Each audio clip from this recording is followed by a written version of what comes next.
여러분 이렇게 만나뵙게 돼서 참 반갑고 좋습니다.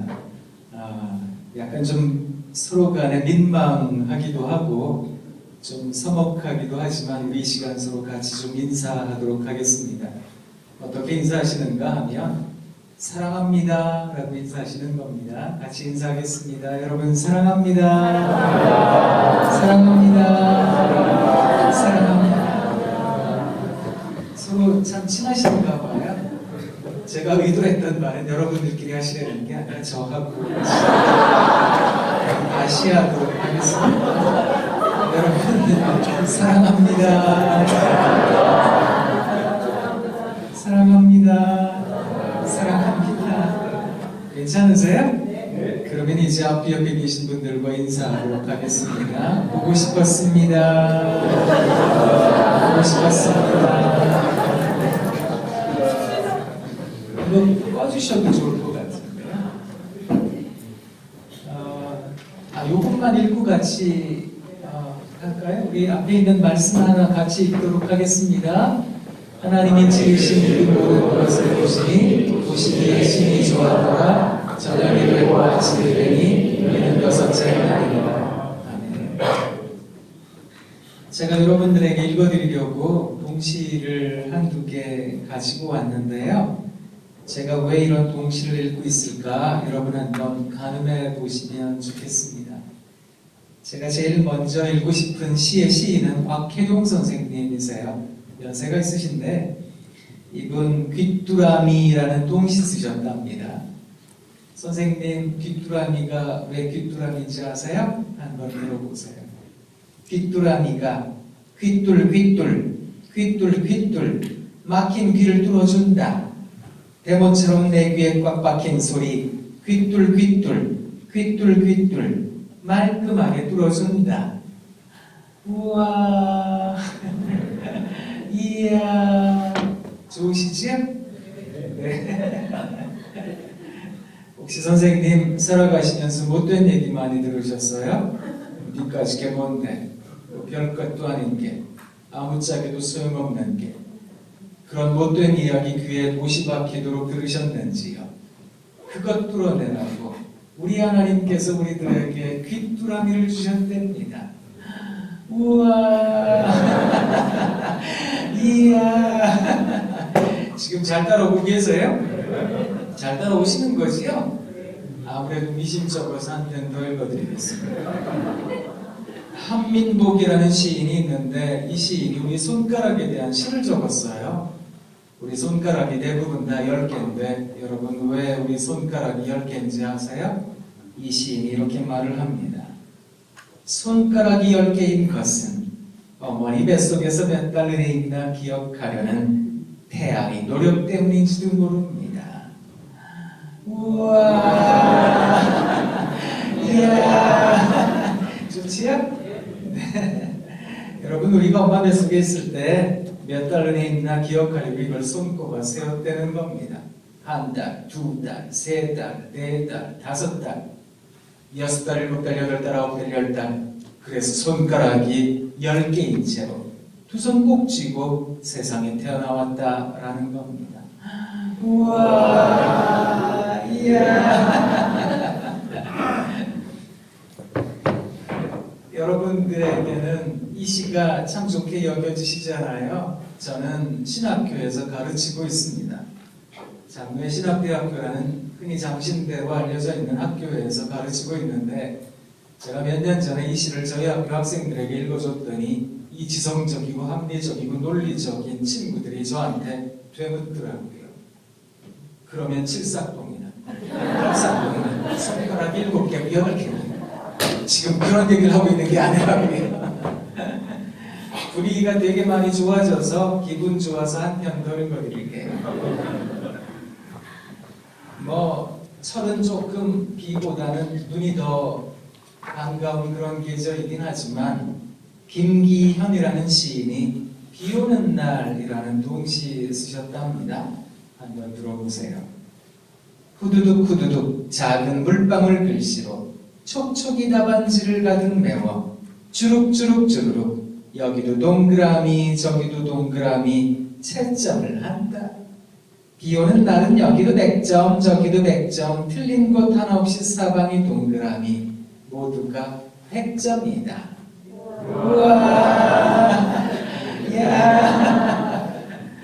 하늘에서 빗방울이 떨어지면 물이 조금만 모여 있어도 빗방울이 떨어진 곳에 파장이 있는데 그 파장이 세모나게 네모나게 있는 게 아니라 동그랗게 왠지 아세요? 지금 하나님께서 말씀하고 계시는 중이랍니다. 야, 너 살아가는 인생도 괜찮은 거야. 너 동그라미. 야, 너도 틀린 인생 아니거든. 너도 동그라미. 야, 너도 그만하면 100점짜리인 거야. 너도 동그라미. 그래서 사방이 동그라미 모두가 100점이라고 우리 하나님 우리들에게 말씀하고 계시는 중이랍니다. 우와. 이야. 제가 여러 선생님들께 왜 이런 동시를 읽어드렸는가 하면 단지 어떤 시적 감성에 대하여만 말씀드리기 위함은 아니었고요. 기독교 학교에서 어쩌면 기독교인이라는 정체성을 가지고 계실 텐데 선생님들께서 이런 영성 수련회를 통해서 다시 한 번 더 그 기독교인으로서의 정체성을 생각하시는 자리다. 그렇게 알고 왔습니다. 그런 선생님들께 기독교인으로서 세상을 바라보는 관점이 무엇일까? 그걸 한번 말씀드리려고 제가 동시를 3편 읽어드렸더랬습니다. 가만히 생각해 보세요. 이 세상을 살아가고 있는 많은 사람들은 5가지 감각을 굉장히 중요하게 여깁니다. 시각, 청각, 미각, 촉각, 후각. 그렇지요? 그래서 눈으로 보는 것마다 좋고 귀로 들리는 소식마다 복되고 맛보는 것마다 화물하고 냄새 맡는 것 좋고 만지는 것마다 감촉이 좋기를 우리는 원하고 바랍니다. 사실 이 5가지 감각을 다 채우고자 우리는 아침부터 열심히 일을 하기도 하고 돈을 벌기도 합니다. 왜요? 날마다 보는 것마다 좋고 감각하는 것마다 내가 지각하는 것마다 행복하고 편안하고 좋기를 우리는 바라기 때문은 아닐까. 그런데 기독교인들은 그리스도인들에게는 또 다른 감각이라는 게 하나가 더 있답니다. 선생님들께서 잘 아시다시피 우리가 그것을 흔히 하는 말로는 믿음이다, 신앙이다 이렇게 말을 합니다. 조금 어렵게는 영성이라고 말을 합니다. 영적 감각을 갖는다는 것은 믿음의 문으로 신앙의 귀로 듣는다는 것은 무엇인가? 우리가 고백할 수 없는 것들을 고백하게 합니다. 왜 교회에서 우리가 찬송 부를 때 그런 찬송 많이 부르잖아요. 높은 산이 거친 들이 초막이나 궁궐이나 내 주 예수 모신 곳이 그 어디나 어디라고요? 같이 한번 불러볼까요? 할렐루야 찬양하세 내 모든 죄 사함받고 주 예수와 동행하니 그 어디나 어디라고요? 하늘나라. 우와 하나님 여기도 하나님 나라네요. 이야 하나님 여기도 하나님 나라입니다. 그것을 고백한다는 겁니다. 물론 가사에 있는 것처럼 궁궐에 살면 궁전에 살면 누군들 천국입니다 못하겠습니까? 그런데 가사가 시작하는 건 높은 산이라고 하고요. 거친 들이라고 하고요. 초막이라고 하는데 거기 살면서 여기가 하나님 나라예요. 우와 하나님 여기가 하나님 나라입니다 라고 고백한다는 것은 앞뒤가 안 맞는 말처럼 여겨집니다. 우리들의 논리적 지성으로는 도무지 이해가 되지 않는 일이기 때문에 그렇습니다. 그래서 신앙이다 라고 하는 것을 일컬어 흔히 기적이라고 또한 신비라고 말을 한답니다. 신비하다라고 하는 것은 비밀과 다르답니다. 비밀이라고 하는 건 가르쳐주면 압니다. 아, 그렇구나. 그런 비밀이 있었던 거로구나. 비밀이 풀렸네. 비밀은 풀리는 법이랍니다. 그런데 신비는 가르쳐줘도 몰라요. 내가 경험하기 전까지는 죽었다 깨나도 모르는 걸 신비하다 이렇게 말을 합니다. 그래서 신앙은 한번 경험해본다라고 하는 것이 무척 중요한 것입니다. 어쩌면 우리가 살아가고 있는 이 세상은 또 우리가 가르치고 있는 교육 환경은 합리적이고 논리적이며 지성적인 그런 일들에 초점이 맞춰져 있는지도 모르겠습니다만 이 세상을 우리가 가만히 살아가다가 보면 느껴지는 게 있습니다. 그렇게 논리적으로 지적으로 살아가려고 했는데 왜 내 인생이 이렇게 흘러가는 것일까? 사실 기대치 않았던 어려운 일들을 경험하다 보면 내 인생에 원하지 않던 일들을 경험하다 보면 스스로가 혼란스러운 삶을 살아갈 때가 많습니다. 도대체 내가 무엇을 잘못했다는 겁니까? 내가 뭘 그렇게 잘못해서? 라는 한편이 우리 마음속에 생겨날 때가 있거든요. 논리적 인생이라고 하는 것이 우리들에게 아주 좋은 세상으로 이끌어갈 것이라고 생각하지만 때로 그것이 우리들에게 지나치게 아이디얼하게 느껴지지는 않을까. 왜 트레나 폴리스가 쓴 혹시 기억나세요? 예전에 어른들을 위한 동화라고 만들어졌던 꽃들에게 희망을. 어쩌면 여전히 우리는 애벌레 기둥을 향해 친구 애벌레들을 땅으로 떨어뜨리고 머리를 짓밟고 무엇인가를 향해 올라가고 있지만 그 끝에는 아무것도 발견할 수 없는 그런 인생의 여정에 있는 건 아닐까. 그렇다면 우리에게 있어서 정말 중요한 한 가지 세상을 살아가는 자세는 무엇일까? 저는 여러분들에게 그걸 좀 말씀드리고 싶었던 겁니다. 믿음을 갖잖아요. 신앙을 갖잖아요.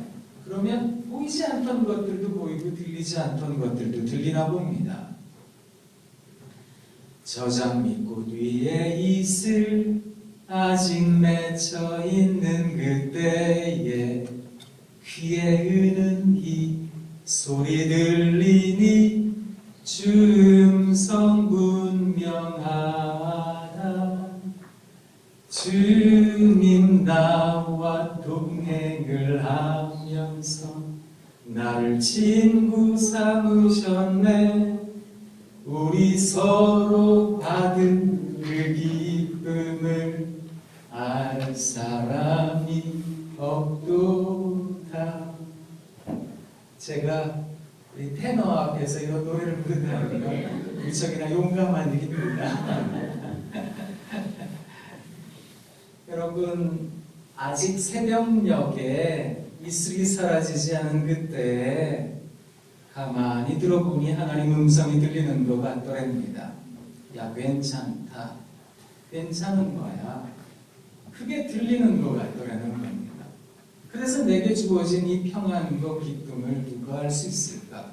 주님과 내가 친구가 되었다는 걸 누가 알 수 있을까? 이건 경험해 본 사람들만 아는 거거든요. 저는 이런 믿음과 영성이라는 신앙이 어쩌면 시적 감성을 닮은 건 아닐까 그런 생각을 합니다. 뭐 귀뚜라미가 그거 귀뚜라미인 거야. 그거 의성의 떼가지고 그냥 귀뚜라미라고 하는 거야. 손가락이 그럼 10개 짚고 하늘에서 빗방울이 떨어지는 그 바람이 있는 거는 그거 과학적 상식이야. 이래버리면 할 말이 없는 겁니다. 그런데 그것을 통해 깨닫고자 하는 사람들에게는 펼쳐지는 세상이 있답니다. 마찬가지라는 생각을 하는데요. 이 은유적 혹은 비유적, 유비적 상황에서 우리가 생각해야 되는 것은 신앙이라는 것이 아닐까, 믿음이라는 것이 아닐까. 그 믿음을 갖고 신앙을 갖고 이 세상을 살아가다가 보면 우와 하나님 고맙습니다 라는 감탄이 절로 나오는 겁니다. 이런 생각을 합니다. 많은 사람들은 내게 와서 그 말을 하거든요. 요새 뭐 얘기 듣지 않으니까 힘드시다면서요. 요새 뭐 소식 듣지 않으니까 어렵다는 얘기 들었어요.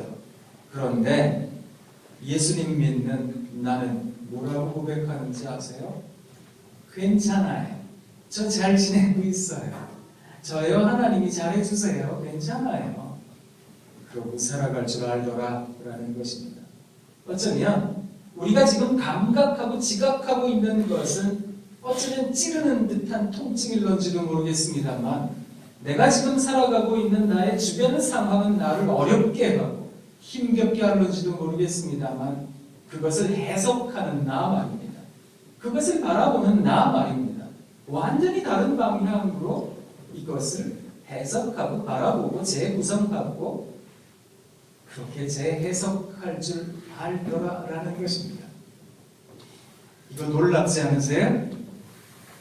과연 우리는 어떻게 하면 이런 영성과 신앙을 갖게 될까? 저희 학교 학생들은 신학생들입니다. 다들 하나님 만났다. 그런 소명을 가진 사람들이고 하나님께서 자신들에게 사명을 주셨다. 그런 인식을 가지고 있는 사람들입니다. 그래서 몇 해 전에 저희가 설문을 한번 돌려봤거든요. 도대체 다들 하나님 만났다 그러는데 어떻게 만나게 되었습니까? 물어봤더니 하나님 만나는 경로는 정말 다양하더라고요. 보니까 우리가 충분히 가늠하듯이 기독교적 자원을 활용해서 대부분 나를 만났더라고요.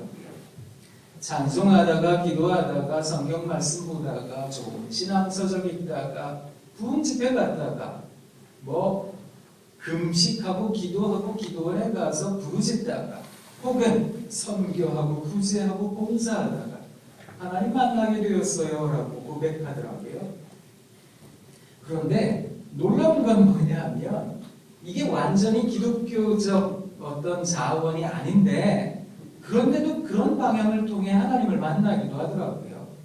친구랑 얘기하다가 선배랑 인생에 대한 여러 가지 얘기 나누다가 길을 걷다가 성지순례 간 것도 아니고 배낭여행 갔다가 하나님을 만났다는 거거든요. 그래서 알게 된 게 뭔지 아세요? 누군가가 여러분들에게 와서 하나님은 이렇게 해야만 만나는 겁니다 라고 말을 한다면 조심하셔야 됩니다. 그건 어쩌면 사이비 이단일 개연성이 큽니다. 하나님을 만나는 방식은 이게 도무지 특정할 수 없더라 라는 것입니다. 하나님 만난다라고 얘기를 하는데 그 만남의 느낌은 어떤 것이었느냐라고 조사를 해봤더니 이거 진짜 다양하더라고요. 보니까 어떤 사람들은 진짜 하나님을 만났대요. 들었대요. 어떤 사람은 아주 뱃속 깊숙한 곳에서부터 어떤 전율과도 같은 것이 나타나면서 믿어지더라는 겁니다. 이전에는 하나님 말씀 읽으면서 이게 외계인이 쓴 것이 이게 사실이야? 소설이네? 이렇게 생각을 했더랬는데 이게 믿어지더라는 겁니다. 그리고 세밀한 음성이 들리는 것 같더랍니다. 혹은 어떤 사람들은 저 하늘에 글자가 써지는 걸 따라 쓰기도 했고 암호이 터지기도 했고 하나님을 자다가 꿈에서 만나기도 했답니다. 그 만남이라는 것도 특정할 수 없더라고요. 보니까 이렇게 만나는 겁니다. 이런 느낌이 드는 겁니다. 라고 얘기할 수도 없더라고요. 그렇다면 하나님 만남에 대한 어떤 공통점은 없을까? 이게 궁금해졌거든요. 그래서 심층 인터뷰도 해보고 그래서 알게 된 두 가지 공통점이 있었는데 이건 성경에서 이미 예수님이 다 말씀하셨던 것이었습니다. 그 첫 번째가 뭐였는가 하면 예를 들어 기도 열심히 하고 1년 동안 예배 출석 열심히 하고 봉사하고 구제하면 하나님 만난다 라고 하는 공식이 존재하지 않더라라는 겁니다.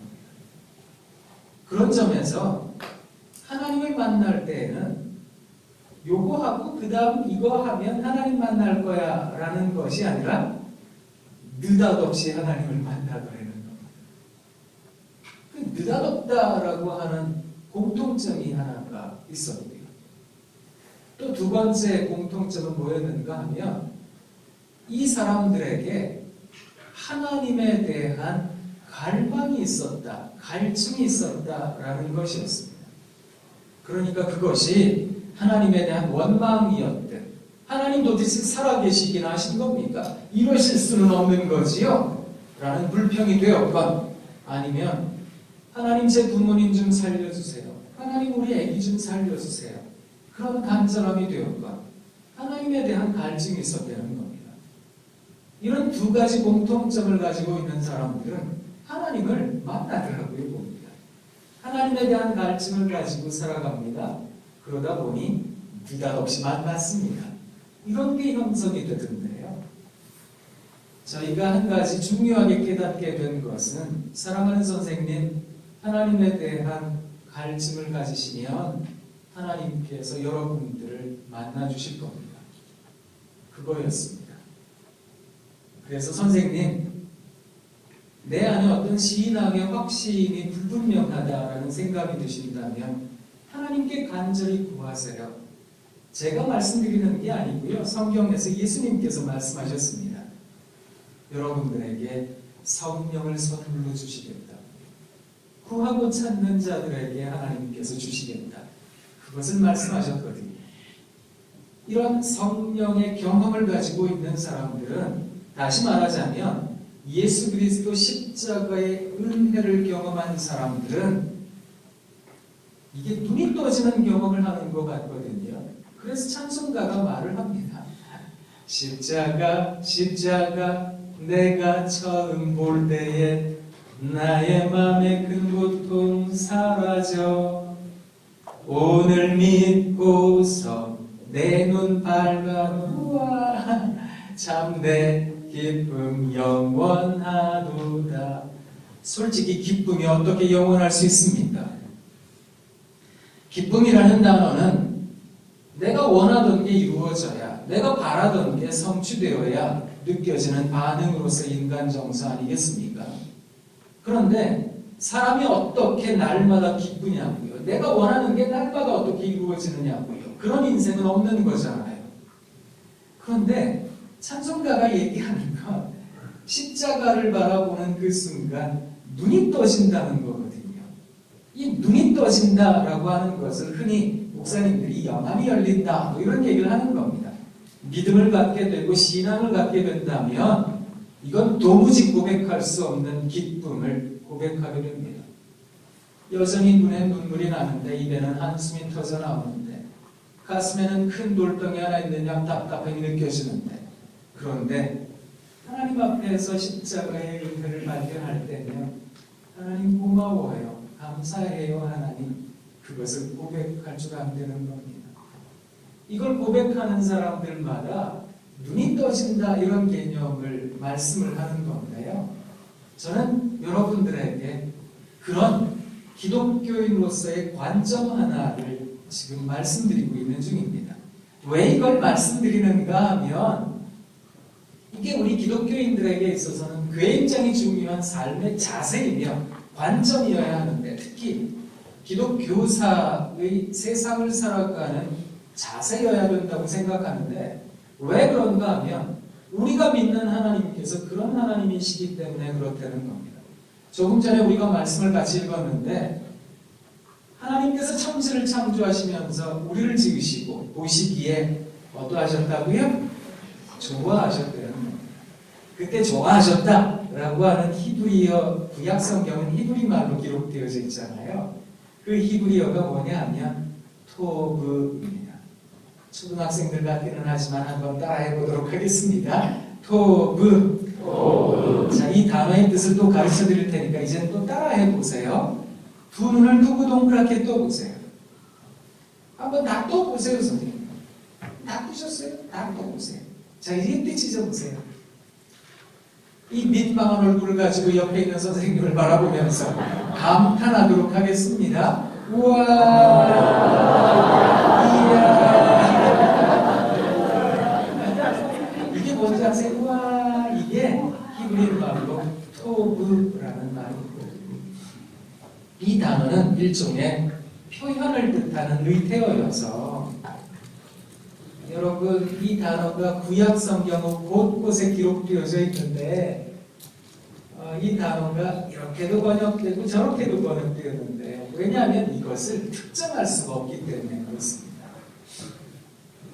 누군가가 제게 와서 구약 성경의 중요한 단어들이 여러 있는데 그 중에 하나만 한번 뽑아보세요 하면 저는 주저함없이 슈브라는 단어를 꼽을 겁니다. 슈브라고 하는 단어는 돌아오다 라는 뜻입니다. 하나님께서 이 단어를 참 자주 말씀하셨는데 사람이라는 존재는 아무리 감격적인 순간을 경험하고 감동적인 것들을 소유한다 할지라도 시간이 지나면 다들 평범해야 합니다. 평범한 것에 시간이 또 켜켜이 쌓이잖아요. 그러면 대부분 다 지겨워들 합니다. 그런데 아셔야 됩니다. 지겨워진 모든 것들은 원래는 감동이었잖아요.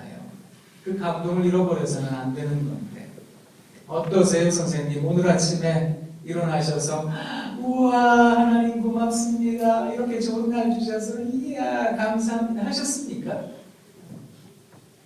아이고 오늘 또 뭐 거의 가야 되는데 또 버스 안 돌아다니게 저녁 때까지 또 언제 끝나는지 혹시 짜증내지는 않으셨는지 어떠세요 여러분? 배우자 남편 아내 바라보시면서 우와 여보 이야 당신 하셨습니까? 이거 뭐 많은 배우자라 그러는데 배울 게 있어야 배우자지. 한자 뜻은 그 뜻은 아니지만 뭐가 맨날 배울 게 있어서 배우자. 어떠세요 여러분? 자녀들 아들 딸 우와 우리 아들 이야 우리 딸 하셨습니까? 이게 어릴 때는 잘 되잖아요. 여보 세상에 우리 아이가 첫 걸음을 뗐어요. 여보 세상에 우리 아이가 말을 하기 시작했는데 얘 몸속에는 왕족의 피가 흐르나고 엄마마마라 그랬어요. 아바마마라 그랬어요. 여보 세상에 우리 아이가 유치원생이 되고 초등학생 세상에 여보 세월이 살같이 빠르대더니 벌써 초등학교를 졸업하고 중학생에 여기까지 대부분 되거든요. 그 뒤로는 또 잘 안 된다. 내가 저런 걸 낳고는 이렇게 나오잖아요. 사람이라는 존재는 감동이라는 걸 유지하기가 어렵다 이런 생각을 하는데 우리가 믿는 하나님께서는 어떤 하나님이신지 아세요? 사람들이 그 하나님과 만나고 감격했어요. 언약을 맺고 제단을 세우고 예배드리고 그랬는데 시간이 지나니까 다들 각기 제갈길로 갔다고요. 패역하고 배역하고 반역했다고요. 그때마다 하나님께서는 선지자, 사사 뭐 이런 사람들, 예언자들의 입을 통해서 끊임없이 말씀하셨던 것. 내 백성 이스라엘아, 내 백성 유다야, 야곱아, 예루살렘아, 제발 좀 돌아오라고 말씀하셨습니다. 근데 성경에 보면 특히 예레미야나 에스겔이라는 성경을 보면 슈브 돌아오라 이렇게 말씀하시고 나셔서 너희가 돌아오면 내가 선대할게 토부 말씀하셨거든요. 그때 선대라고 번역이 됩니다. 너희가 돌아오면 내가 기뻐할게 기뻐하다로 번역되었습니다. 너희가 돌아오면 내가 관용할게 용서해 줄게. 이게 다 토부라는 단어입니다. 이 단어가 뭔지 아세요? 우와 이전에 있었던 잘못 이전에 있었던 모습 그것이 무엇이든 괜찮다는 겁니다. 그래서 우리 하나님께는 긍휼이 많으시다 그 얘기를 하는 겁니다. 그는 어제나 오늘이나 영원토록 동일하시기 때문에 그렇습니다. 그 하나님께서 창세 때에만 이야 하셨던 게 아니고요. 지금 이 시간에 우리 여러 선생님들을 바라보시며 우리 하나님께서 우와 이야 하고 계신다는 겁니다. 우리가 믿는 하나님이 그런 하나님이라면 우리도 그리 살아야 되는 것 아닐런지요. 여쭙고 싶은 겁니다. 내가 믿는 믿음의 대상이 그러한 하나님이라면 우리도 이 세상을 살아가며 그렇게 살아야 되는 것은 아닐까. 사실 녹록지 않은 인생 여정 아니겠습니까? 문제가 없다면 그가 산 목숨이겠습니까? 그런 생각을 해보면 우리 안에 늘 문제가 가득한데 어떻게 이해할 수 있어요? 그것은 우리 하나님께서 그런 하나님이시기 때문에 그렇다라는 겁니다. 그래서 선생님 기억하셔야 됩니다.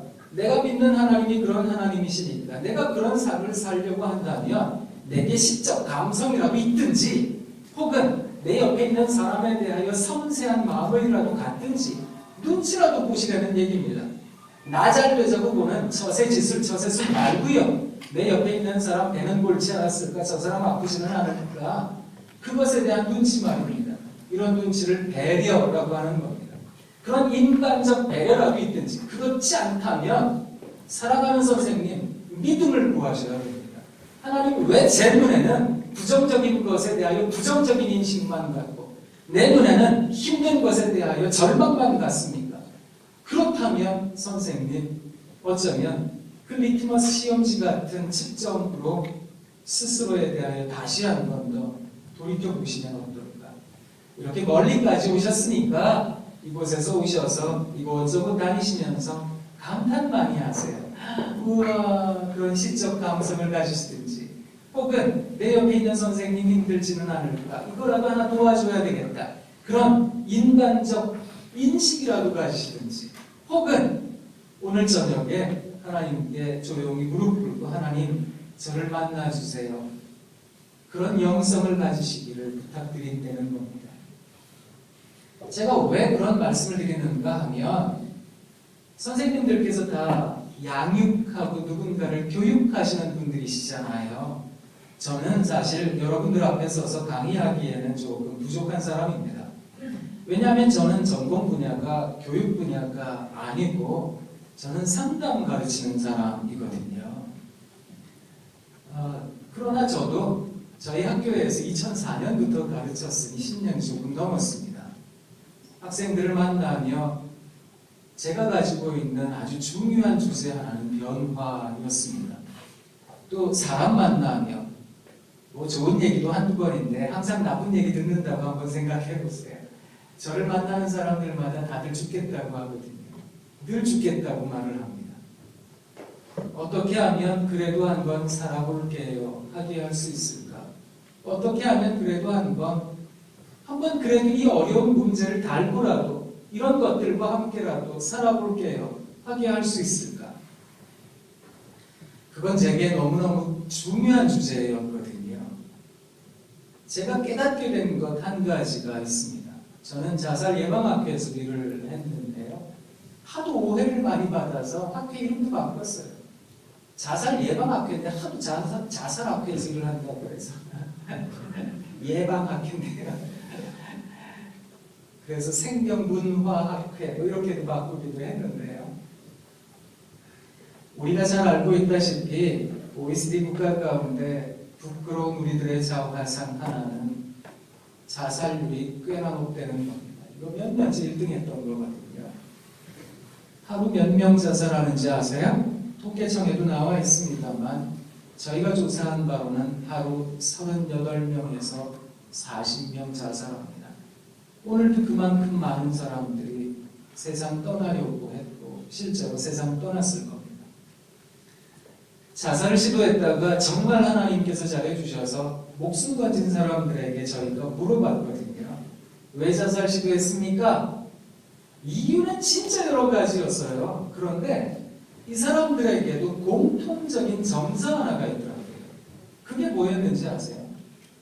어느 누구도 자기를 바라보면서 우와 당신 살아도 된다고 힘내라고 그런 말을 해주는 사람이 한 명도 생각이 나지 않았대요. 그러면 사람은 죽고 싶은 거거든요. 교육학자는 물론이거니와 사회학자들도 그렇게 말을 하는데요. 사람이라는 존재는 사람과 사람 사이에서 자기를 결정짓는다는 겁니다. 무슨 말인가 하면 아무리 대단한 재능을 가지고 있어도 니까지 보는데 별것도 아닌 게 옆에 있는 사람들이 그래 보면 그 대단한 재능을 땅에다가 묻은 듯 두고 삽니다. 아무리 별것 아닌 인생이어도요. 옆에 있는 사람들이 우와 막 필담적이라고 막 엄지손가락 치켜 세우면서 대단하다고 우와 해보세요. 그러면 한번 살아보자 싶은 거 아니겠습니까? 그 별것 아닌 재능을 극대화시키고 살아갑니다. 어깨가 축 처져서 집으로 들어갔는데 우와 우리 아버지가 오셨다. 이야 우리 딸이 왔네. 우와 우리 아들이야. 이야 우리 딸이네. 그래 보세요. 그러면 한 번 더 살아보자 싶은 거 아니겠습니까? 사람이라는 존재는 그런 존재거든요. 내 연약한 무릎을 일으켜 세우는 데에는 어떤 대단한 거국적인 그런 의미와 목적만이 필요한 것이 아니라 아주 기초적인 측면에서 내 옆에 있는 사람들이 나에 대하여 어떤 눈으로 바라보고 있는가, 그것이 우리를 격려하더라는 겁니다. 그리고 살아가게 하더라는 겁니다. 그래서 우리 하나님께서 우리를 지으시고 그 코에 생기를 불어넣으신 하나님께서 그대로 내버려 두신 게 아니라 우리에 대해 우와 하시나 봅니다. 이야 하는 사람들마다 살아날 테니까. 그래서 그런 경험 해보셨을 거예요. 기도하기 전 기도한 후, 예배 드리기 전 예배한 후, 또 찬송하기 전 찬송한 후, 바뀐 게 없어요. 내 삶이 그대로 가고요. 그런데 집으로 돌아가는 발걸음이 가볍습니다. 이 세상이 주는 평안이라고 하는 것, 평화라고 하는 것은 만족이라는 개념과 연결되어 있을 때가 많거든요. 내가 원하던 것이 이루어졌을 때 느껴지는 찰나적 쾌감 말입니다. 우리는 그런데 그 만족이라는 것을 유지시킬 수 있는 방법이 없거든요. 그래서 성경이 우리들에게 말하는 것은 만족이 아닌 자족이었던 겁니다. 내가 원하던 게 이루어지지 않았는데도 그럼에도 불구하고 내게 느껴지는 어떤 평안 말입니다. 그런 평안이라고 하는 개념을 우리가 한번 경험할 줄 안다면, 혹은 경험해 보셨다면 제가 지금 이 말씀드리는 것을 이해하실 겁니다. 내 주변 상황이 변화된 게 아닌데, 내가 원하는 문제가 사라지는 게 아닌데, 그런데 하나님 살아계시니, 우리 하나님께서 우리와 함께 계시니 그 말이 나를 살아가게 하더라는 겁니다. 왠지 아세요? 그 하나님께서 우리에 대해서 우와 이야 하고 계시기 때문이라는 겁니다. 우리 선생님 죄송해요. 시켜서 저도 어디에 세미나 가서 자꾸 시키면 하기 싫던데요. 그래도 죄송해요. 이게 굉장히 중요하기 때문인데요. 옆에 있는 선생님들을 바라보면서 이제 앞뒤 옆에 3분 이상을 바라보면서 감탄하도록 하겠습니다. 우와!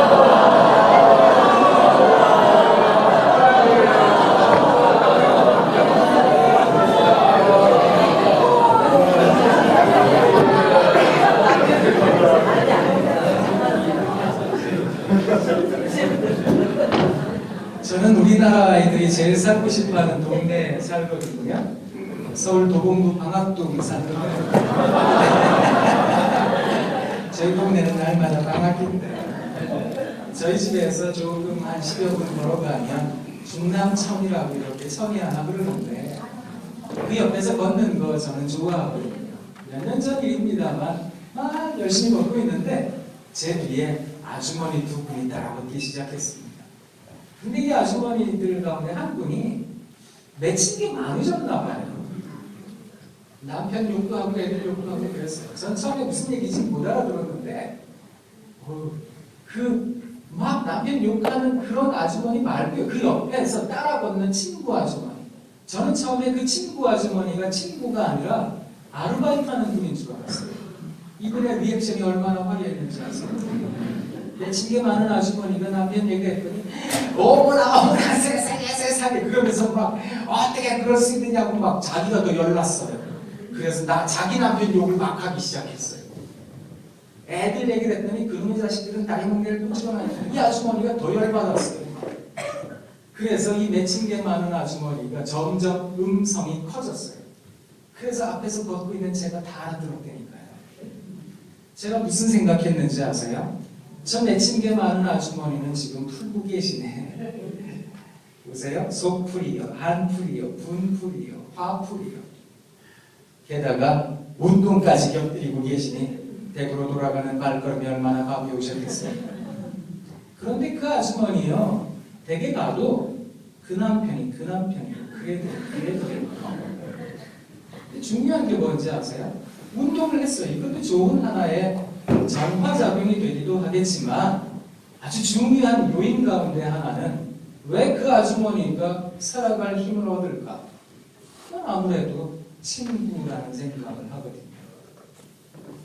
혹시 선생님 정철이라는 분 아세요? 그 왜 예전에 조선시대 때 문인 가운데 정철 그분 말고요. 네, 영어 가르치셨던 정철 그분도 말고요. 50대 초반에 작가 가운데 정철이라는 작가가 있는데 이 사람이 머리를 구하라라는 책을 썼습니다. 거기 보면 반짝반짝하는 아이디어들이 많은데 거기에 인생이라는 주제의 글을 하나를 담았더라고요. 인생. 그런데 달랑 두 줄 적었어요. 인생. 친구가 있으세요? 그럼 됐습니다. 와. 그리고 이 밑에다가 이 사람이 거기다가 적어놨어요. 친구라는 단어 대신에 돈이나 명예를 넣어 만들어 보라고, 성공을 넣어 말을 만들어 보라고 만들어 봤거든요. 인생.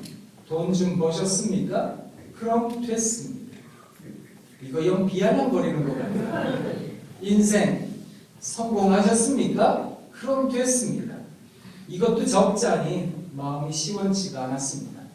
근데 사실 우리가 성공, 돈 그거 생각하면 친구 따위 필요 없는 거야 이 생각하잖아요. 그런데 인생이라는 주제를 놓고 생각해 보니까 돈이나 성공이라는 단어보다 더 가치 있는 거겠구나라는 생각을 하게 하더라는 겁니다. 인생, 친구가 있으세요? 그럼 됐습니다. 야, 그거 괜찮겠다. 그 생각했거든요. 좋은 친구가 있다는 것은 우리의 삶을 빛나게 합니다. 찬란하게 합니다. 내 삶에 어떤 이유를 만들기도 하고 목적을 가져다 주기도 합니다. 사실 성경을 바라보면서 우리가 깨닫는 건 뭐냐 하면 성경 안에는 끊임없이 하나님의 사랑에 대한 메시지가 적혀 있거든요. 그것도 우리에 대한 나 같은 게 뭔데 그런 나 같은 존재에 대한 사랑의 메시지가 계속해서 적혀 있습니다.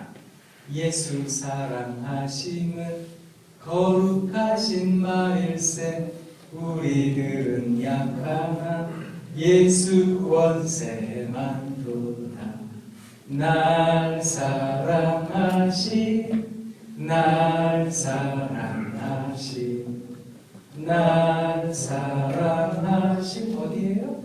성경에 써 있는. 그래서 성경을 The Book of Life라고 생명의 책이라고 합니다. 왜냐하면 성경을 읽을 때마다 우와 하나님께서 우리를 그렇게 바라보고 계신다는 걸 우리가 영적으로 느끼기 때문이거든요. 우와.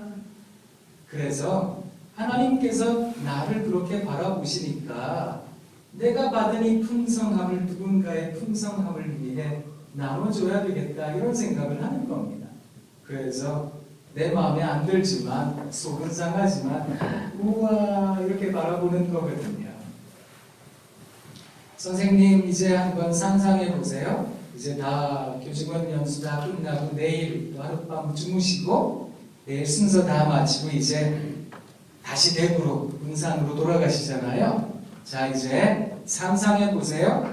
문을 열고 들어갑니다. 우와 누가 해놨는지 청소를 다 해놨어요. 세상에 배우자는 오더니 영어버서 와요. 막 어깨를 두드려줘요. 애들은 오더니 어머니 아버지 어서 나오십시오. 막 인사를 해요. 아이고 누가 해놨는지 뭐 반찬 준비 저녁 준비까지 다 해놓고 빨래도 다 해놓고 다림질까지 다 해놓고 그럴 거라고 생각하세요?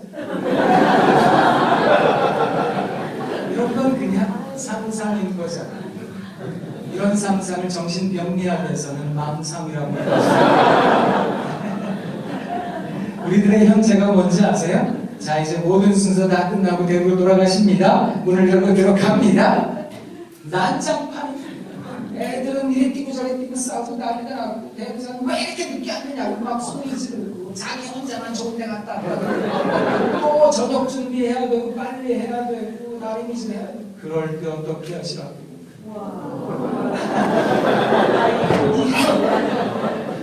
그래서 이것은 사실 우리들의 상황에 대한 반응을 넘어서는 신앙의 고백이 되는 겁니다. 우와 그러다 보면 나도 모르게 눈에서 눈물이 나올 때도 있거든요. 내가 머리에 꽃만 안고 자지, 내가 제정신이 아닌 거지. 그런 생각도 드는 거거든요. 사실 교육의 현장에 있다가 보면 그런 느낌을 참 많이 받으실 겁니다. 나는 왜 교단에 있는가? 내가 무엇을 원하고 있는 것인가? 과연 교육이라는 것에는 어떤 변화가 가능한 것일까? 이 상황에서 이러한 여건 속에서 우리 아이들의 변화는 언제쯤 가능할 것인가? 이런 생각을 하다 보면 암담함을 느끼실 때가 있으실 겁니다. 제가 왜 처음에 사랑합니다 인사했잖아요. 저는 저희 학교에 오면서 계속 사랑합니다 하고 있는 사람이거든요. 그래서 저희 학교에서는 그냥 사랑합니다 하고 불리워지는 사람이기도 합니다. 저요, 처음에 사랑합니다 하면 제 마음에 사랑이 가득해지는 줄 알았습니다. 사랑합니다 하면 내 앞에 있는 사람들이 사랑받아 마땅한 행동을 하게 되는 줄 알았거든요. 그런데 그게 아니라는 걸 알게 되었습니다. 사랑합니다 했는데 내 마음에 사랑이 바닥이 나더라고요. 사랑합니다 했는데 내 앞에 있는 사람들이 사랑받아 마땅치 않은 행동을 진짜로 잘하더라고요. 그래서 제가 사랑을 얘기할 때는 이를 악물고 해야 되는 거다, 그런 얘기도 했거든요. 이게 되더라고요. 수렁입니다. 되더라고요. 그래서 이를 악물고 해야 되는 거야, 그런 생각했거든요. 그런데 그것으로도 안 된다는 걸 알게 되었습니다. 성경 읽으면서 깨닫게 된 게 뭐냐 하면, 예수님께서 용서에 대한 얘기를 했을 때 제자들이 지혜롭게 대답했거든요. 우리에게 믿음을 더하십시오. 그때 그 믿음의 중요성을 강조하시고자 예수님께서 하셨던 말씀이 있습니다. 그렇다, 너희에게 겨자씨 하나 같은 믿음이 있다면 저 산에 있는 뽕나무더러 바다에 가서 심기어지라고 해도 그대로 순종하였을 것이다. 예수님 그렇게 얘기하셨거든요. 그러니 우리들에게 필요한 건 믿음이라는 게 아닙니다. 그 믿음이라는 것은 내 현재 상황의 변화를 원하는 마음을 넘어서는 것 뜻합니다. 내 현재 상황에 어떠함에도 불구하고 그 상황에서 우와 하고 감탄하는 것을 말합니다. 이야 하고 살아가는 것을 말합니다. 그렇게 살아가며 학생들을 만나게 되면 얼마나 좋을까. 근데 한 가지 의구심이 생기시잖아요. 그러면 이렇게 이해하면 그렇게 기독교인으로서의 정체성을 가지고 기독교사로서의 생각과 자세를 가지고 아이들에 대하여 이런 모양의 아이들에 대하여 일지라도 우와 하고 그런 눈길로 살아가게 되면 우리 아이들은 변화되는 것인가? 거기에 대해서 어떻게 생각하시는지요, 선생님? 어쩌면 변화는 잘 안 되는 거야, 그렇게 생각하실 수도 있으실 거예요. 그런데 우리가 잘 알고 있잖아요. 교육을 일컬어 100년지 대계라고 하더라고요. 100년의 계획이 있어야 할 만큼 치밀하고 꼼꼼해야 됩니다. 그 말이기도 하지만 말 그대로 100년 걸립디다, 이런 말이기도 하잖아요. 제가 10년 조금 넘어가면서 다짐한 게 있습니다. 나는 그냥 씨 뿌리는 사람이니까, 나는 그냥 거름 주는 사람이니까, 나는 그냥 잡초 뽑는 사람이니까 거두는 사람, 추수하는 사람에 대하여 부러워하지 말고 내 할 일이나 하자. 그렇게 살아가다가 보면 하나님께서 바알에게 무릎 꿇지 않은 7천인을 남겨두신 그 예비하시는 하나님, 여호와 이레 준비하시는 하나님께서 우리 아이들을 또 다른 선생님 만나게 하시고 또 다른 선생님 만나게 하시면 그러다 보면 우리 아이들에게 좋은 날이 오게 될 거다. 괜찮은 거거든요. 일생 동안 씨만 뿌려도 괜찮은 인생이라고 저는 생각합니다. 일생 동안 잡초만 뽑아도 괜찮고요. 나는 왜 맨날 똥밭에 구르나? 그러면서 걸음만 주셔도 저는 괜찮은 인생이라고 생각합니다. 왜냐하면 그런 우리가 있기 때문에 내일의 또 다른 선생님께서 그 아이들을 통해 열매를 거두시는 것은 아닐까, 그 생각을 하기 때문입니다. 교육 1, 2년 하고 말 일이 아니라는 걸 알게 되었거든요. 그러니 교육이라는 거 분명히 하나님께서 잘해주실 날이 올 테니까 내가 해야 할 도리는, 내가 이 세상 살아가야 할 내 마음의 자세는 우와 하고 그렇게 살아가야 되는 것은 아닐까, 그런데 그렇게 살아간다는 건 결단코 쉬운 일은 아닌 거거든요. 집에서 늘 보는 가족이, 늘 보는 자녀가 자식이 제대로 크지 못한다. 왜 내 인생은 이런 거야? 이런 생각이 들면 우와 하고 살아간다는 건 정말 눈물 나는 일이거든요. 나는 언제쯤 좋은 날 오나요 하나님? 그 생각이 절로 들 테니까. 그런데 살아가는 선생님, 하나님께서 여러분 반드시 잘해주실 겁니다. 제 신앙 고백 한 가지 부끄럽지만 얘기 드리고 싶은 게 있는데요. 이게 좀 창피하긴 하지만 제 입으로 이런 얘기를 해서 죄송하긴 하지만 저는 좀 귀하게 자란 태가 나지요. 죄송합니다. 저는 진짜로 귀하게 자랐거든요. 뭐 예전에 왜 그런 분위기 있다는 거 아시잖아요. 요사이는 다르지만 예전에 왜 딸 셋에 아들 하나라는 그 권세와 위세를 아세요? 뭐 더한 집도 있습니다. 이러실 수도 있지만 이게 저희 어머니에게는 굉장히 중요한 주제였거든요. 왜냐하면 저희 외할머니가 딸만 쫙 낳으셨습니다. 그런데 제일 큰 이모도 딸만 쫙, 둘째 큰 이모도 딸만 쫙 그런 집안이거든요. 거기에 저희 어머니가 딸을 낳았다고요. 그런데 저희 어머니 바로 밑에 있는 동생이 아들을 낳았어요. 그래서 온갖 사랑을 다 받으셨대요. 그게 너무너무 부러웠는데 제가 태어났어요. 얼마나 좋으셨겠습니까? 그래서 세상을 다 가진 듯 그렇게 여기셨대요. 저희 집은 어려웠거든요. 그런데 저는 굉장히 귀하게 자랐습니다. 왜 선생님들께서도 잘 아시지만 예전에 왜 열대과일이 귀했잖아요. 파인애플, 이거 정말 상상도 못했고요. 지금은 흔한 그 바나나, 3,000원이면 사는 그 바나나, 그 귀한 바나나가 저희 집에 들어오면 온전한 바나나 하나를 저희 아버님이 잡수셨습니다. 가장이시니까 온전한 하나를 제가 먹었습니다. 아들이니까 나머지 하나를 가지고 어머니와 저희 누나들이 다 먹었거든요. 집은 어려웠지만 저는 바나나 좀 먹고 살았습니다. 저희 아버지 목사님이세요. 은퇴하신 지 한참 되셨고 80 중반이시거든요. 근데 왜 예전 목사님이셔서 그런지 정말 꼬장꼬장한 FM 같은 게 있으셨거든요.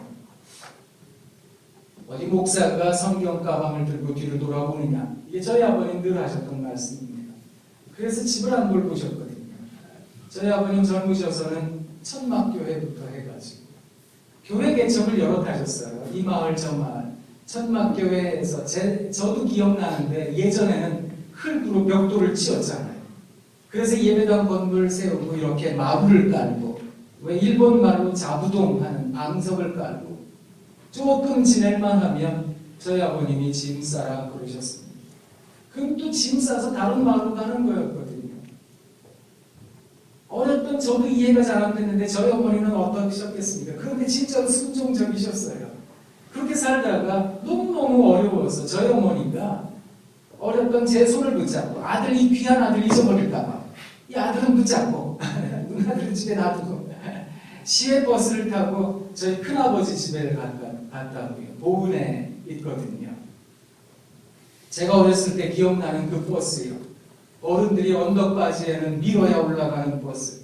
그런 버스를 타고 여러 시간을 가가지고 큰아버지 집에 갔는데 저희 어머니가 쫓겨나셨거든요. 울면서 돌아오시던 어머니 기억이 나거든요. 우리 집에 와서 뭐 쌀이 없어요 이러면 저희 아버님이 부르셨던 노래가 있습니다. 진짜 듣기 싫었던 찬송가. 이 세상이 즐기는 재물로는 네 근심과 걱정을 못 면하리 또 숨쉴 때 위로도 못 얻으며 저 천국에 갈 길도 못 찾으리. 그거 못 찾아도 되니까 먹을 게 있어야지. 제가 어렸는데 무척 어렸는데 그런 생각이 나거든요. 저희 아버지 짐 싸라 그래놓고는 바깥에 나가 서 계셨거든요. 그러면 저희 어머니가 산더미처럼 짐을 쌌습니다. 저희 아버지는 한 30-40m 앞에 걸어가시고 저희 어머니가 리어카를 끌고 가셨거든요. 처음에 분명히 소 달구지가 있었는데 그것도 나중엔 리어카 끌고 가셨는데 어머니가 리어카를 끌고 가시면 저희 누나들이 뒤에서 밀었습니다. 전 그 위에 타고 갔습니다. 전 진짜 귀하게 자랐거든요. 제가 초등학교 저학년 때 한 번은 소풍을 가는데 소풍이라고 해봤자 학교 뒷동산 가는 거잖아요. 그 가가지고 열심히 놀고 그러려면 소풍에 하이라이트가 있어야 되는데 이 하이라이트는 뭐 가늠하시다시피 보물찾기 이런 것도 있지만 그 외 점심시간에 먹는 그 맛있는 김밥만 지금도 파는 그 시원한 칠성사이다 삶은 달걀 이런 거 먹어야 되는데 저희 어머니가 못 해주신다고 그랬어요. 전 안 해주시는 줄 알았거든요. 신경질내고 그냥 갔어요. 가서 나름대로 잘 놀고 있는데 저희 어머니가 점심시간에 나타나셨어요. 이 귀한 아들이 굶을까봐 머리에 속 풀리고 몸빼 바지를 입고 집에서 먹던 밥과 반찬을 들고 오셨어요.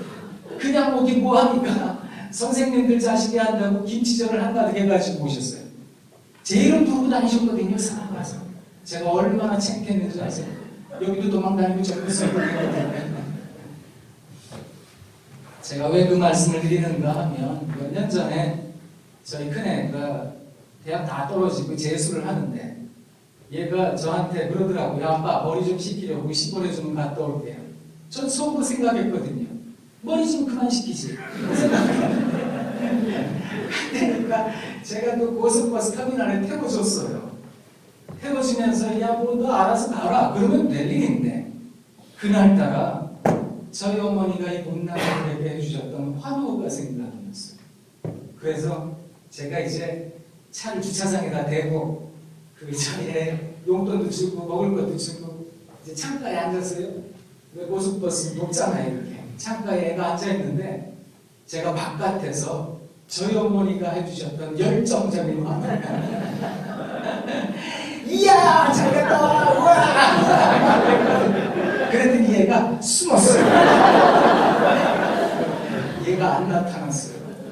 버스가 나중에 시간이 되어서 후진을 해서 저 코너를 돌아 플랫폼을 떠날 때까지 얘가 안 나타났어요. 제가 그거 보면서 누구 생각이 났는지 아세요? 그게 그제서 생각이 나는 수십 년도 된 얘기인데 그게 그제서 생각이 났어요. 집으로 돌아오는 길 내내 그 생각했거든요. 사람은 언제쯤 깨달아지는 것일까? 사람은 언제쯤 알아지는 것일까? 좋게 수십 년 걸리는 거로구나. 그 생각했거든요. 한 40년은 지나야 그제서 기억이 나는가 보다. 그 생각했거든요. 어쩌면 우리가 교육 현장에서 아이들을 만나며 사랑을 펼치고 사랑을 나눠주긴 하지만 배신감 느끼실 때 많으실 겁니다. 이게 무슨 교육이냐고. 우리 애들이 이래서 뭐 잘 되는 거냐고. 왜 이런 상황밖에 펼쳐지지 않느냐고. 그런데 선생님, 여러분들의 열심과 노력은 사라진 게 아니고요. 아이들의 마음밭에, 아이들의 성장의 여정에 중요한 모멘텀으로 작용을 하더라는 겁니다. 아이들이 이게 왜 막 정말 발작하듯 액트아웃 하기도 하고 왜 반항하기도 하고 이러면은 이게 진짜 얘네들이 사람 맞나 이런 생각이 들 때도 있잖아요. 제가 여러분들에게 시집 한 권 소개해 드릴 텐데요. 꿈을 향하여 날아오르다. 시집 제목을 적으셔도 못 구하시는 게 이게 비매품입니다. 500권 달랑 찍어가지고 나눠주고 한 권 남은 거거든요. 근데 그 왜 소년원의 이름을 중고등학교라고 바꿨잖아요. 서울 소년원을 고봉중고등학교라고 하는데 저쪽 군포 위광 쪽에 있거든요. 거기 있는 아이들에게 시를 좀 가르쳐 주세요. 거기 소년원 원장께서 부탁을 하셔서 이제 그 학회, 협회에 있는 여러 좋은 전문가들하고 같이 막 가가지고 아이들에게 시를 가르치고 그랬거든요. 얘네들이 시를 쓸까? 그런데 진짜 잘 쓰는 거예요. 너무너무 감동적인 시들을 많이 썼어요. 그래서 저희가 시집을 냈거든요. 500만 원 돈 이렇게 누군가가 후원해 주셔가지고 그걸로 책을 냈거든요. 근데 여기에 보면 무지개라는 필명을 가진 아이가 여기 있는 아이들의 신상을 보호하기 위해서 다 필명과 가명을 적었거든요. 세상에서 가장 듣고 싶은 말 딱 한마디 적었어요. 아들, 실수해도 괜찮아. 그 얘기를 못 들었대요. 얘가 한 번도 들은 적이 없대요. 그래서 자기 인생을 놔버렸어요.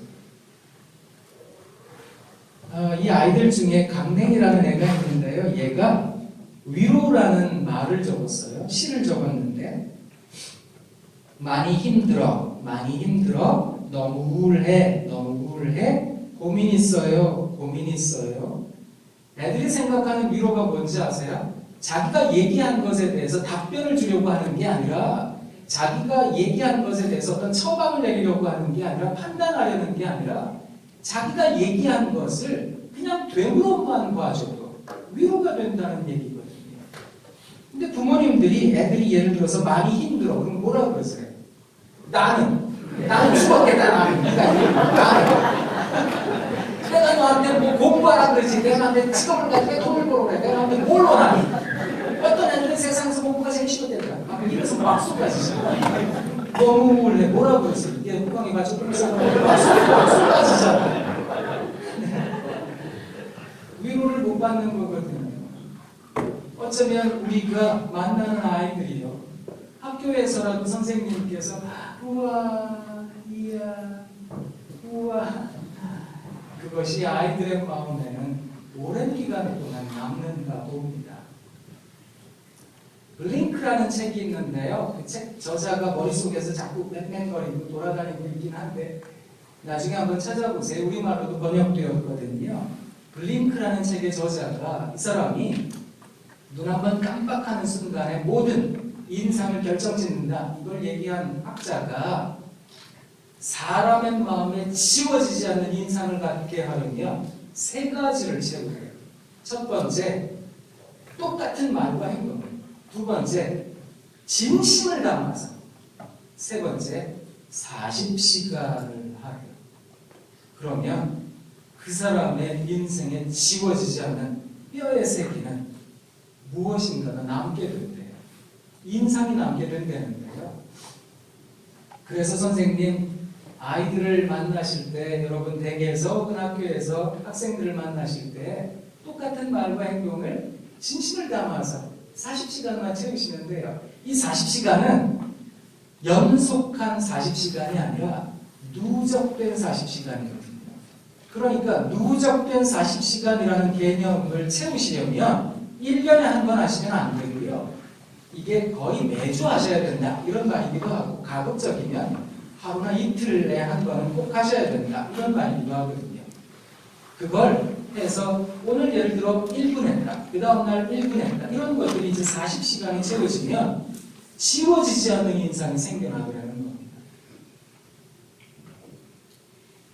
이걸 학자가 다 연구를 했더라고요. 이거는 믿는 게 아니고요. 이건 받아들여야 되는 거거든요. 한번 여러분 해보세요. 여러분 자녀들에게 절대로 그런 일들이 일어나서는 안 되겠지만 사람이라는 존재는 살아가다가 보면 어려운 일이 생길 수 있잖아요. 실수할 때도 있잖아요. 그럴 때 인생을 아예 놔버리지 않게 하려면 한 가지 중요한 인상을 갖게 하셔야 되는데요. 그게 이 아이의, 우리들의 자녀의, 우리들의 학생의 마음속에 남아서 지워지지 않는다는 개념이 된다는 거거든요. 우와, 이거 한 가지만이라도 남겨놔줘 보세요.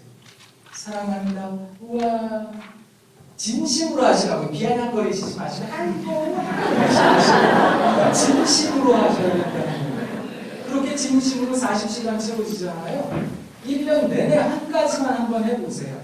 여러분, 브랜드가 그렇게 형성이 됩니다. 렛베르라는 거예요. 라벨이요. 이 레이블링이라는 것이 그렇게 만들어지는 거거든요. 진심을 담아 어떤 행동을 끝까지 해보세요. 이게 유행어가 되기도 하고요. 이게 자기의 브랜드 이미지 메이킹이 되기도 하는 거거든요. 진심을 담아서 누군가에 대해서 막 혼내보세요. 40시간 채워지면 애들은 독사라고 부를 거예요. 그 선생님에 대해서 절대 미쳐지지 않는 인상을 갖게 될 거라고요. 나중에 여러분 자녀가 힘들어서 세상 묻고 싶을 때 여러분 생각하게 하면 되는 거거든요. 우리 어머니가 나를 우아 보셨던 거라. 우리 아버지가 나를 그렇게 봤다. 그 생각이 자녀를 살리거든요. 한 명만 있으면 된다고요. 그게 부모님이 아니면 선생님이어도 괜찮다고요. 상담학자들 가운데 대상관계 이론가 가운데 도널드 위네카시라는 사람이 있는데 이 사람이 말한 건 뭐냐면 사람이라는 존재는 자신의 성장을 위해서 부모에게 충족감을 못 느끼면 반드시 부모 대체물을 찾게 되어 있다고 보거든요. 그게 선생님이어도 괜찮아요. 삼촌이어도 괜찮고요. 그런데 누군가에게 단 한 명이 필요한 거거든요. 그 한 명이 끊임없이 우와 해줘보면 그 아이는 분명히 살아나게 되어 있다는 겁니다. 오늘 이 저녁에 제가 여러 선생님들 앞에서 이런 얘기를 하는 것은 일견 공자 앞에서 문자를 읊는 격이기도 하고 번데기 앞에서 주름 잡는 격이기도 하고 라스베가스에서 짤짤이 하는 경험이기도 하지만 선생님들께 제가 외람되지만 꼭 부탁드리고 싶은 게 하나가 있어서 이 자리에 서게 되었습니다. 우리가 오늘 영성 집회로 이 시간을 보내고 있는데요. 사랑하는 선생님, 우리가 적어도 기독교인이라고 종교난에 체크를 하는 사람이라고 한다면 적어도 우리가 믿는 하나님께서 어떤 하나님이신지 알아 우리도 그리 살아야 되는 거 아니겠습니까? 우리가 믿는 하나님께서 우아하고 우리를 만나신다면 우리도 그리 살아야 합니다. 그렇게 우리들의 주변을 우아하고 찬란하게 만들 수는 없을까? 그걸 당부드리고 싶었습니다. 그렇게 살아가다가 보면 반드시 하나님께서 여러분 잘해주실 겁니다. 언제요? 물론 그 시간은 한참 뒤일런지도 모릅니다.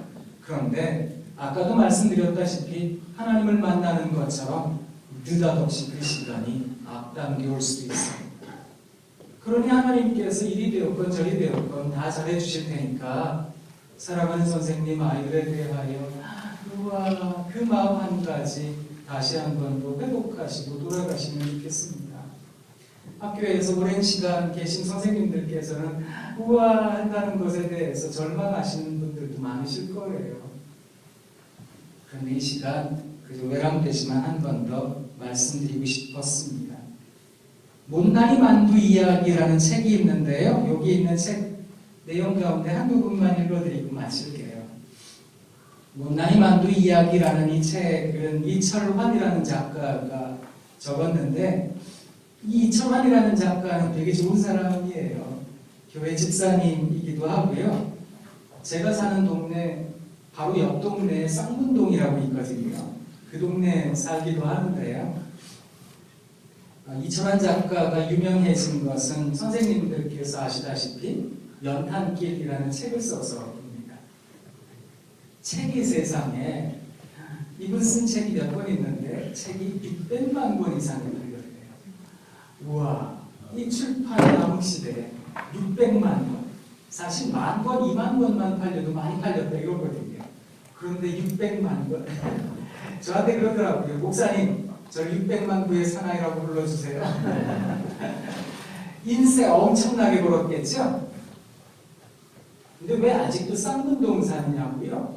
조금 힘든 사람들 사는 데거든요. 방학동, 쌍문동 이런 데가. 그런데 왜 아직도 거기 사는가 하면 인세가 들어오잖아요. 그러면 용달을 빌려요. 그리고 생필품을 사요.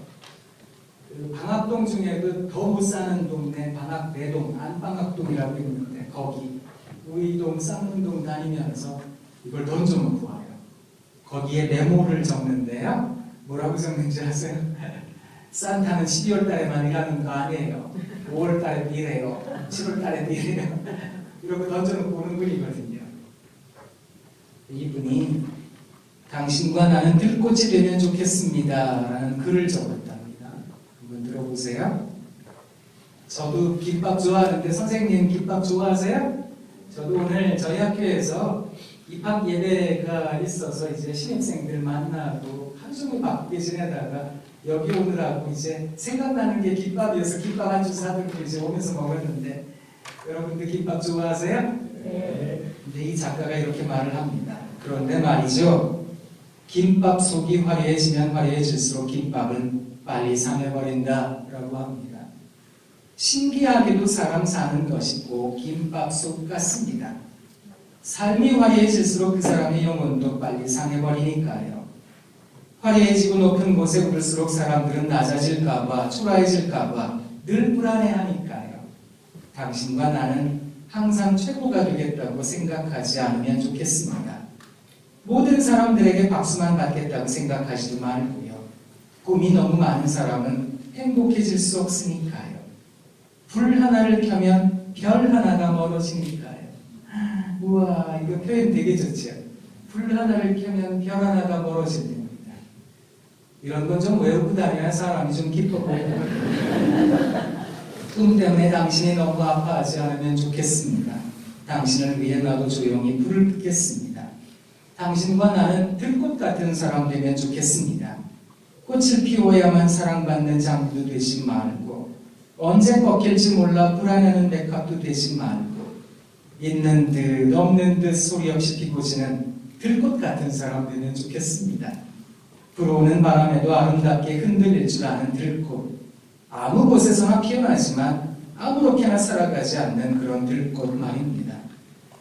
당신은 어떤 꽃이 되고 싶으신지요? 당신 가슴 속 아리아리가 아름다운 꽃이 될 거라 믿겠습니다. 당신과 나 강물보다 짧은 인생길 살아가고 있습니다. 눈빛 뿌리는 날에도 당신이 부디 따스운 밥처럼 살아가면 좋겠습니다. 사랑하는 당신, 나 당신 곁에 늘 머물겠습니다. 가슴으로 눈빛으로 소리 없이 환하게. 좋지요?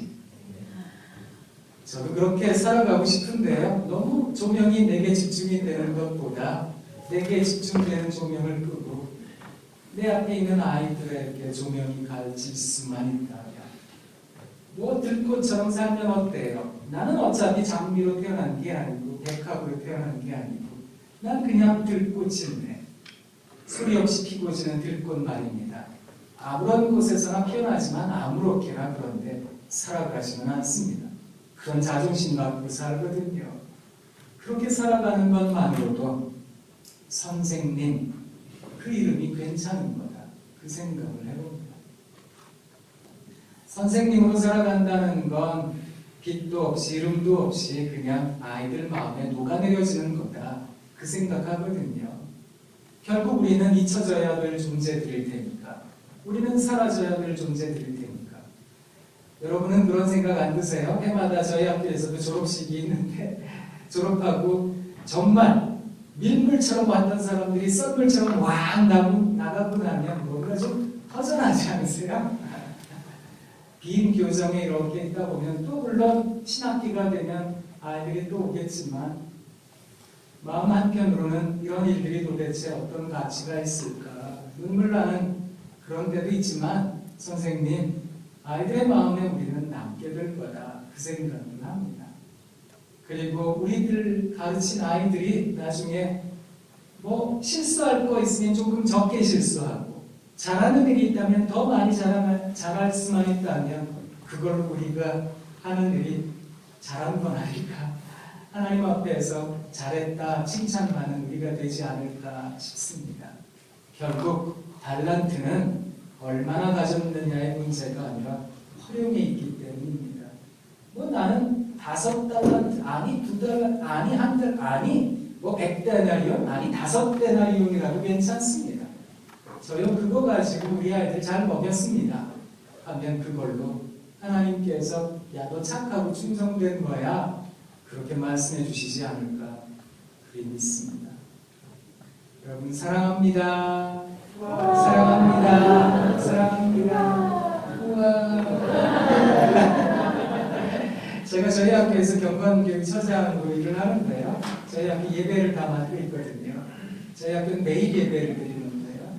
예배 때마다 우와 사랑합니다 이런 거 합니다. 그러면 학생들도 우와 하거든요. 우리들의 학원이 그렇게 기쁨의 자리가 되기를 원합니다. 선생님 오늘 저녁 푹 주무세요? 제가 9시까지 부탁받았지만 25분 정도 일찍 끝내드릴게요. 스스로 가셔서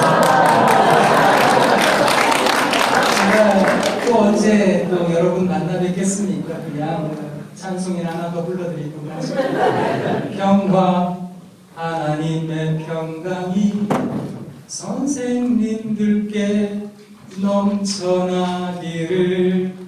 평화 하나님의 평강이 선생님 삶에 가득하기를 축복합니다.